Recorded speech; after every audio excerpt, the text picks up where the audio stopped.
Ya, jumpa lagi di Ribut TV dan sekarang kita akan bahas mengenai by the way, saya masih ada di Times Square, New York. Karena apa? Buat apa itu?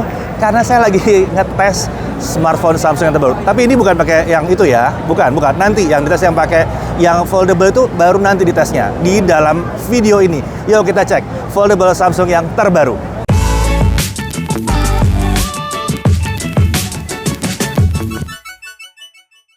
Ini adalah Samsung Galaxy Z Fold 4 5G. Smartphone unik ini tentunya adalah penerus dari seri Fold 3 terdahulu. Dan sesuai dengan namanya, ini adalah seri Fold yang keempat yang diluncurkan oleh Samsung. Pendahulunya, yang Fold 3, sudah kami anggap sebagai foldable smartphone yang benar-benar sudah sangat layak deh buat dibeli. Terutama karena daya tahan baterainya yang udah cukup dan adanya daya tahan terhadap air IPX8.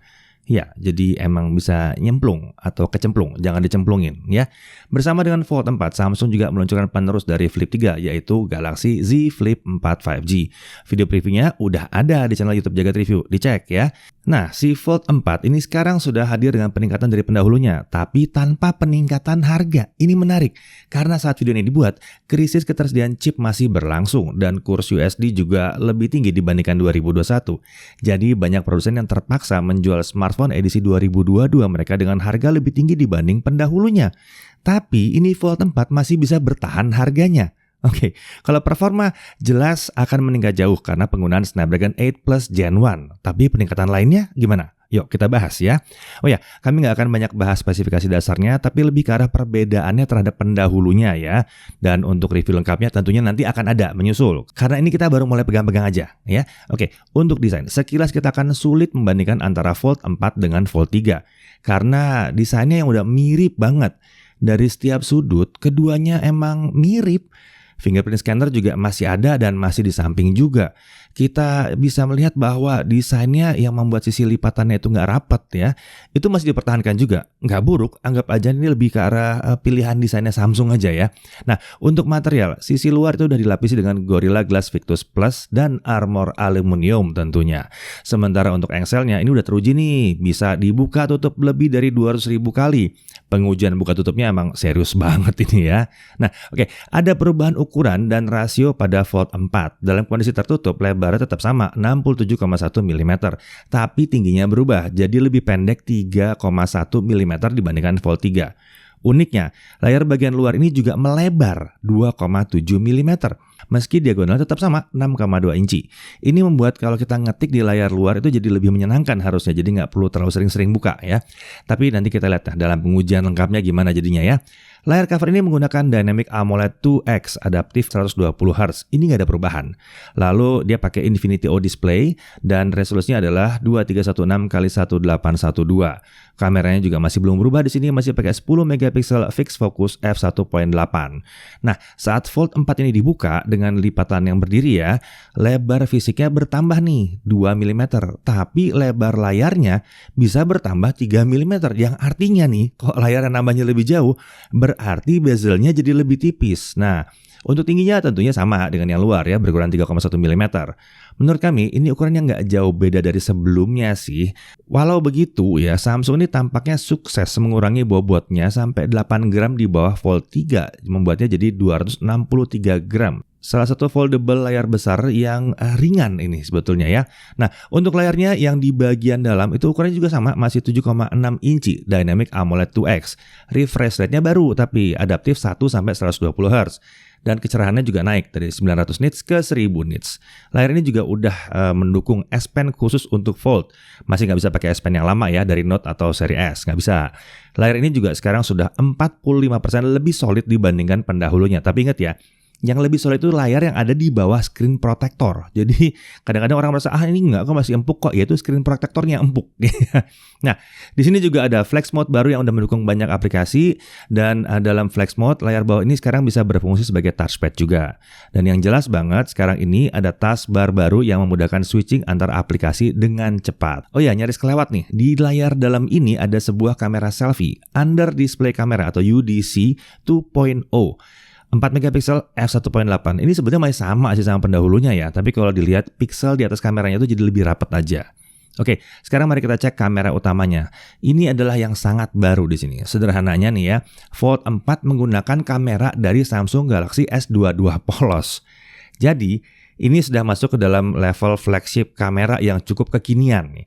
Di atas itu ada kamera ultrawide 12 megapiksel fixed focus f2.2, kemudian ada kamera utama 50 megapiksel dengan OIS, VDIS otomatis ada, dual pixel 1.8, dan ada tele 10 megapiksel OIS PDAF f2.4 3 kali optical zoom. Jadi sampai 30 kali space zoomnya ya. Nah, jadi kamera utamanya lebih baik dan telenya lebih panjang. Nah, karena mengusung sensor dari S22, stabilisasi juga harusnya sekarang jauh lebih baik dan pemotretan serta perekaman video kondisi gelap harusnya jadi jauh lebih baik. Tapi nanti kita tes terpisah lah itu ya. Hal lain yang gak kalah menarik di sini adalah casing untuk si Fold 4 ini. Ya, ada casing baru di sini yang sepertinya menjawab permintaan banyak user Fold 3. Di mana maunya layar depan itu jangan tutupin pakai flap, tapi casingnya bisa pakai stand, bisa pakai S Pen. Nah, di sini kalau dari stand dia bisa dicopot standnya. Ya, bisa dicopot standnya lalu diganti dengan dudukan untuk S Pen. Kalau butuh kebalikannya ya tinggal dicabut lagi, diganti lagi gitu ya.